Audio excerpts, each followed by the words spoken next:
When I was a little boy,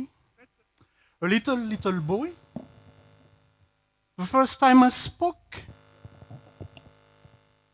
I didn't say mommy, I didn't say daddy, I didn't even say I'm hungry, hungry. No, I didn't say anything like that. Instead, I asked questions again and again and again and again. Imagine how annoying that little boy must have been for most people. Now, imagine, close your eyes, imagine that little boy going around asking about this, asking about that, asking about why the sky is blue. Imagine him, picture him, visualize him inside your head, like a TV, I guess, inside your head. Listen to him. Well, I guess most of you have imagined that little boy, like you have some kind of TV in your mind. You saw him and you listen to him. Most of you have done that, but not all of us can do that. Not all of us can do that. At least one person in this place can do that. I'll come to that in a bit, but first,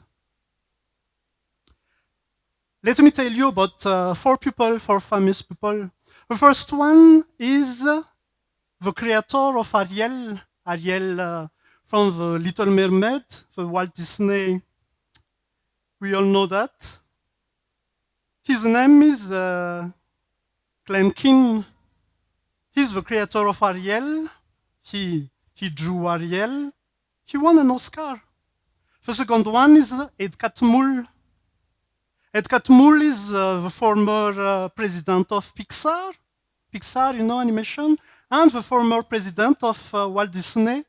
The third one is John Green, the writer of The Fault in Our Stars, a famous novel. They made a movie out of it, a beautiful movie, sad movie, heartbreaking movie, but so beautiful movie. The fourth one is the co-creator of Firefox, the internet browser, named Black Ross. They share one thing in common. They share one thing in common. They can't picture in their mind. In their mind, the TV in their mind is blank. There's nothing they can picture at all. That condition is called aphantasia.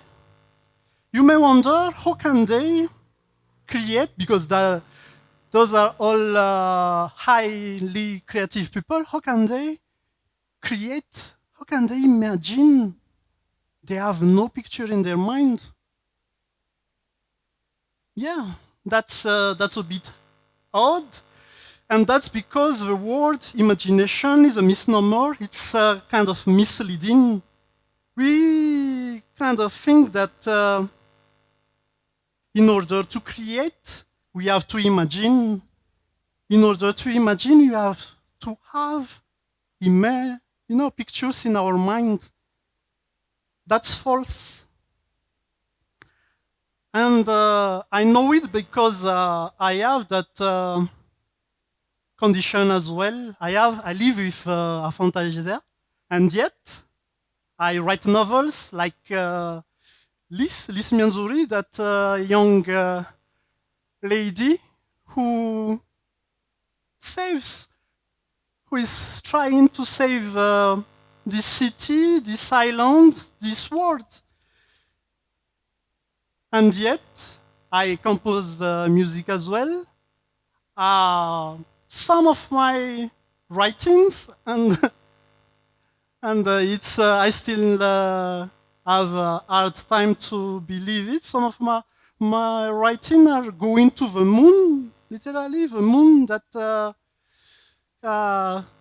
circle in the sky out there.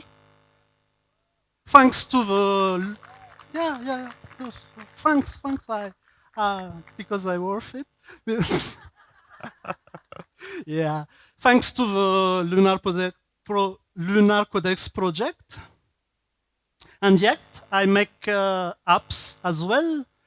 I named all my apps after Liz, that young lady who is whispering here as we speak, but I can't tell much about it. So that's something that when I first discovered it, that aphantasia thing, it was a few years ago. All of us discovered it a few years ago. Imagine that, yes, I use that word, I use that term, imagine.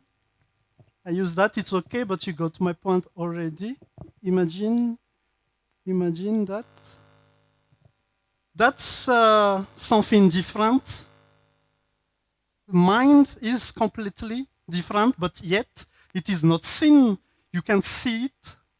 You can see it. Like, you only know about it because I tell you about it. I only know about it because I discovered it by chance one day on Twitter during the COVID lockdown. Yes, it was like that, something like that. It is said that I have Asperger syndrome as well, but let's say that it's something, it's a condition that I don't know how to socialize. I don't know how to socialize well. And I tend to see patterns that most of us don't see. Something like that. I'm here to tell about different people. Different people. Imagine that aphantasia was only discovered a few years ago. Asperger syndrome were only discovered a few decades ago. And we're just at the beginning of exploring our own minds. We're just at the beginning of it. We're just at the very beginning of it. People say that being different is a superpower.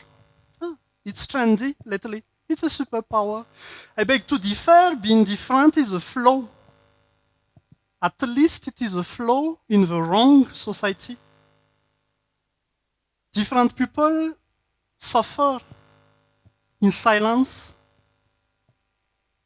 At the time we speak, there are millions and millions of people suffering in silence, being judged, and worse. But let's take a moment to imagine a world where all the different people, all the creative people, all the different people were pushed aside, were crushed, were nobody listened to them. Imagine, let's take a moment, just a moment. In that world, there will be no fire. Yeah, there will be fire, but fire is used only to destroy, like to burn the roof. There will be no will, there will be no invention, there will be no machines, there will be no phones, there will be no clothes, there will be no pants, there will be no screen, there will be no chairs, there will be no pizza, there will be no laws, there will be no language. We'd be in a cave, all of us, we'd still be in a cave. That's the extreme world where different people, creative people, are pushed aside and crushed entirely. When I talk about different people, I'm not talking about, not about aphantasia only, or Asperger only, or something like that. I'm talking about the little girl in the classroom that is fascinated by the sky, by the stars, and that would discover something really important to our comprehension of our own existence, if only someone would have asked her. I'm talking about that little boy who have the most beautiful question and story in his mind, but he can't stand to be looked in his eyes. He doesn't know how to ask, and nobody asked. I'm talking about the introvert people, misjudged everywhere, almost everywhere.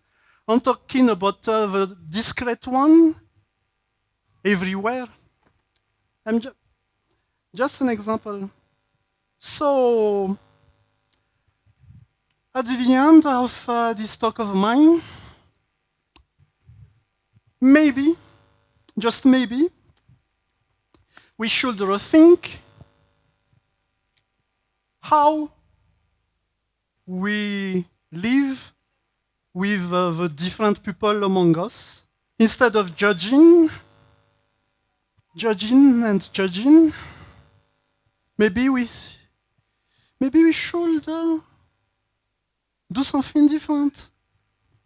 As Steve Jobs put it beautifully, the misfits, the rebels, the crazy ones, they are the only people that can really change the world. Ladies and gentlemen, maybe.